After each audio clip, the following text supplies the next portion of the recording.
안녕하세요. 정쌤입니다. 네, 오늘은 칭찬에 관련된 얘기를 이제 해볼까 합니다. 많은 전문가 분들께서 얘기해 주셨고, 또 우리나라에서 한때 굉장히 유행했던, 칭찬은 고래도 춤추게 한다라는 말이 있잖아요. 그만큼 칭찬이라는 것이 화두가 돼서, 뭐, 유치원, 뭐, 초등학교, 중학교, 고등학교, 심지어는 이제 회사나 기업에 이르러까지 굉장히 칭찬하는 문화가 이제 자리가 잡히기 시작했던 시점이 있었는데요. 저도 첫 아이를 키울 때 칭찬 스티커 이런 거 당연히 사용을 했었고, 유치원과 초등학교에서는 여전히 칭찬 스티커를 이용하고 있는 걸로 알고 있어요. 효과가 아예 없는 것도 아니긴 하고요. 근데 이제 제 친구가 다니는 회사에서, 그 당시 이제 칭찬은 고래도 춤추게 한다라는 말이 막 맴돌기 시작했던 그 당시에 일주일에 한 번씩 칭찬 사원을 뽑아서 발표를 한다는 건 거예요. 그래서 처음에 그 말을 딱 들었을 때는 와, 뭐 되게 기발한 아이디어다. 뭐 이런 생각보다는 아니, 다 큰 어른들이 일주일에 한 번씩 다른 사람 앞에서 칭찬을 받는다라는 그것 때문에 과연 안 하던 짓을 하게 되고 행동에 수정이 올 수 있을까? 이런 생각을 했었거든요. 그래서 이게 나중에 어떤 결과가 되는지 꼭 얘기해 달라고 했었는데요. 친구 말에 의하면 한 달을 넘기지 못하고 직원들의 반발로 없어졌다고 해요. 좀 이해가 되는 부분인 것 같습니다.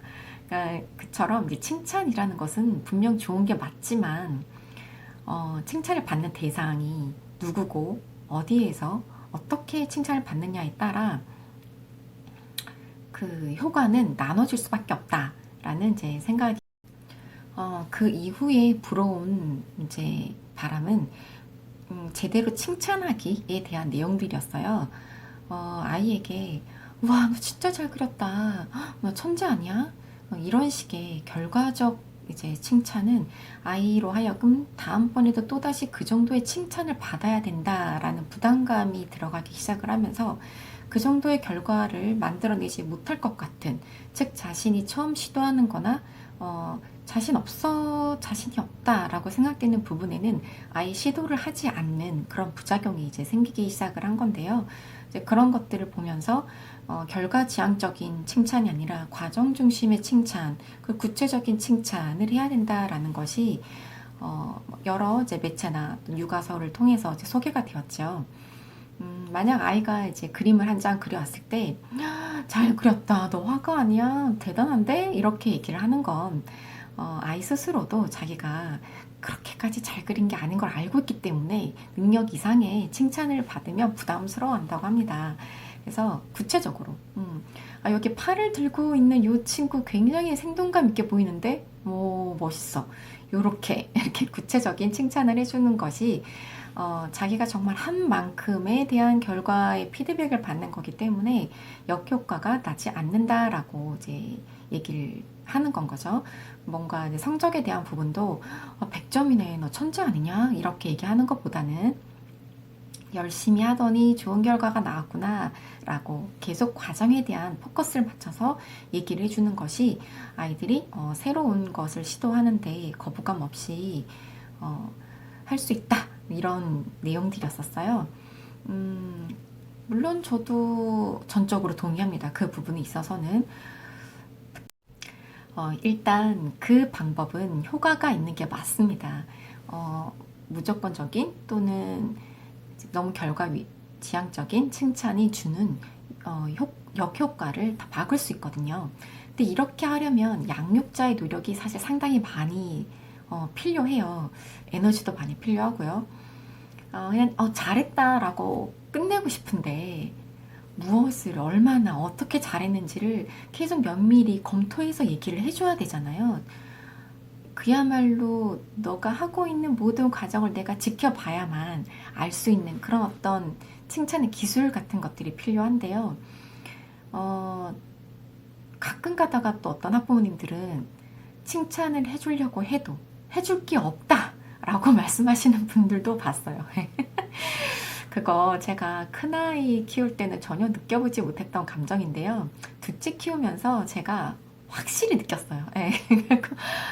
도대체 뭘 칭찬하라는 걸까? 제가 진짜 눈 씻고 찾아봐도 칭찬할 구석이 없는데 라는 생각을 한 시절이 분명히 있었어요. 네.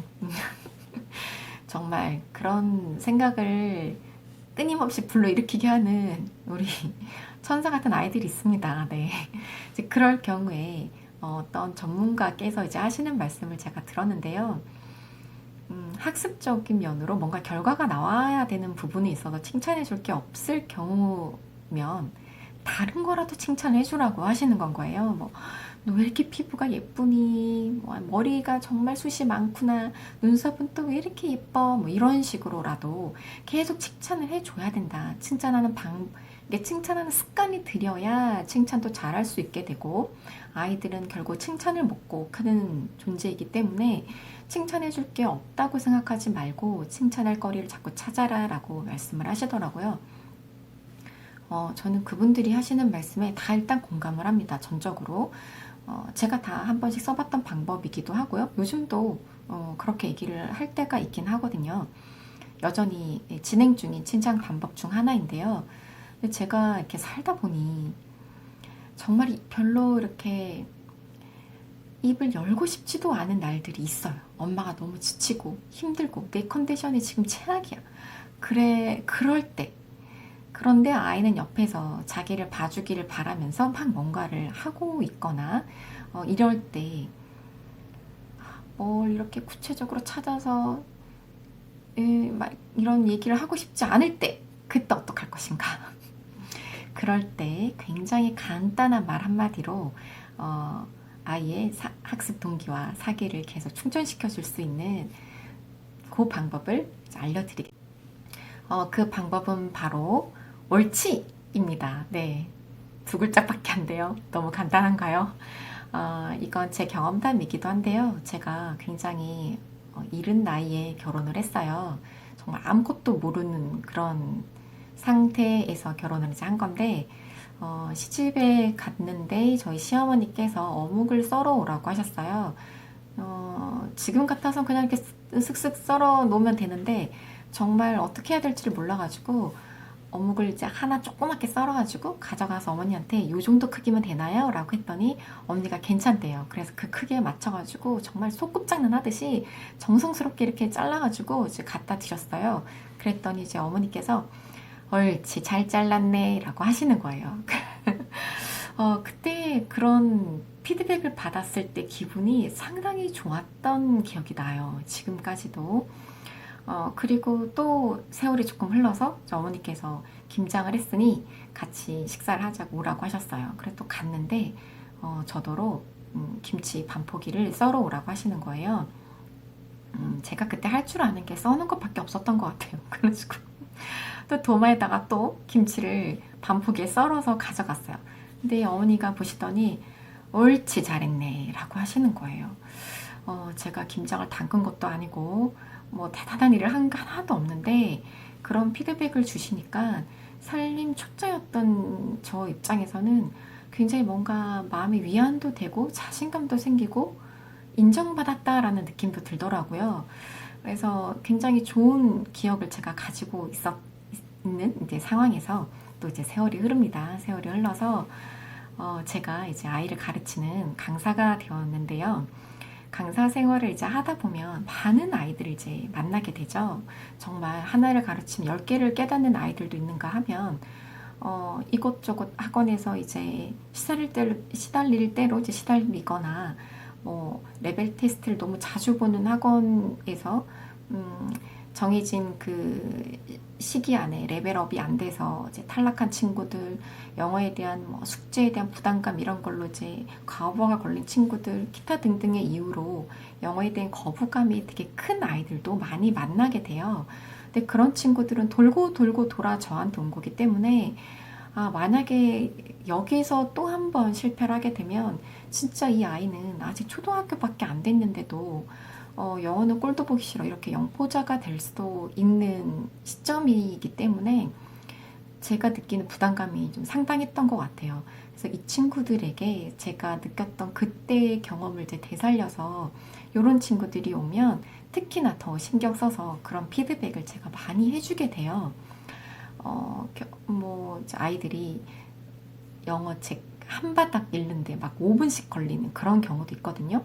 그럼 이제 기다리다가 저도 막 제가 숨이 차가지고 같이 따라 읽어주지는 않지만 아이가 읽는 속도에 맞춰서 제가 이제 따라가고 있을 거잖아요. 호흡을. 제가 호흡이 자꾸 멈추는 거죠. 막 이렇게 이렇게 내가 앞질러서 읽어주고 싶다. 막 이런 생각이 들지만 이제 꾹 참고 아이가 한 줄을 다 읽었을 때 옳지 다음 줄. 그러니까 아이가 또 그 다음 줄 다 읽고 나면 옳지 그 다음 줄 이렇게 해서 또 쭉 읽고 세 번째 줄, 네 번째 줄 한 바닥 다 읽고 나면 옳지 한 장 다 읽었어. 잘했어. 이렇게 해주는 거죠. 이 옳지라는 거는요. 아이의 결과에 대해 뭔가 피드백을 주는 건 아니에요. 근데 생각을 해보면 학원이라는 곳은 학업 증진을 위해서 오는 곳이잖아요. 그러니 당연히 학업에 대한 피드백이 좀 들어가줘야 되는 게 맞는데 약간 이렇게 느리게 성장하는 친구들 같은 경우는 와 이만큼 발전했다라고 할 만한 게 빨리 등장하지 않을 수가 있다는 거죠. 학업 증진이 더디게 일어난다고 해서 칭찬까지 더디게 갈 필요는 없죠. 아이가 지금 하고 있는 거에 대해 양육자나 선생님께서 옆에서 계속 긍정의 피드백을 줄 수 있는 가장 간단하면서도 부작용이 적은 방법 중 하나가 바로 이 옳지였습니다. 이 옳지라는 말들을 계속 들은 학생들 같은 경우는 한 달 정도 지나고 나면 저랑 공감대 형성이 제법 많이 이루어지고요. 이 아이들이 과연 영어학원 가기 싫다고 징징댔던 그 아이들이 맞나 싶을 정도로 오히려 너무 집을 안 가려고 해가지고 이제 좀 가라 라고 해야 될 지경이 오는 경우도 있어요. 네, 학원에서 학생들과의 관계도 이런데 엄마와 자녀와의 관계에서는 더 말할 것도 없이 굉장히 편하고 많이 쓸 수 있는 그런 피드백 중에 하나거든요. 저도 제 아이를 엄마표로 이제 가르치는 과목에 있어서 자주 해주는 말이에요. 아이가 뭘 하고 있을 때 옆에서 옳지 이렇게 얘기를 해주는데요. 제가 기운이 조금 더 남아있을 때는 옳지라는 말을 하고 난 후에 한 2초 정도 더 있다가 한 마디 더 해주는 게 있는데요. 그렇지입니다. 네. 라임도 맞고 외우기 쉽죠? 어렵지 않으시죠? 네. 오늘부터 한번 해보세요. 옳지. 그렇지. 이렇게 해주는 겁니다. 그럼 아이가 자기가 지금 하고 있는 거에 대한 긍정의 피드백을 받고 있음에 사기도 증진시킬 수 있고 관계도 계속 유지가 될 수 있는 건 거죠. 학습은 동기가 우선되어져야 된다라는 거 잘 알고 계시죠? 그래서 관계를 망가뜨리지 말고 긍정의 피드백을 계속 해주시기 바랍니다. 만약에 옳지와 그렇지라는 말조차도 입에서 나오기 힘들 만큼 힘든 날이었다 라고 하실 때는요. 누구나 그런 날이 있기 때문에 그날은 엄마 파업을 하루 하시고요. 맛있는 거 시켜서 드시거나 일찍 주무시거나 하루쯤 그렇게 한다고 큰일 나지 않아요.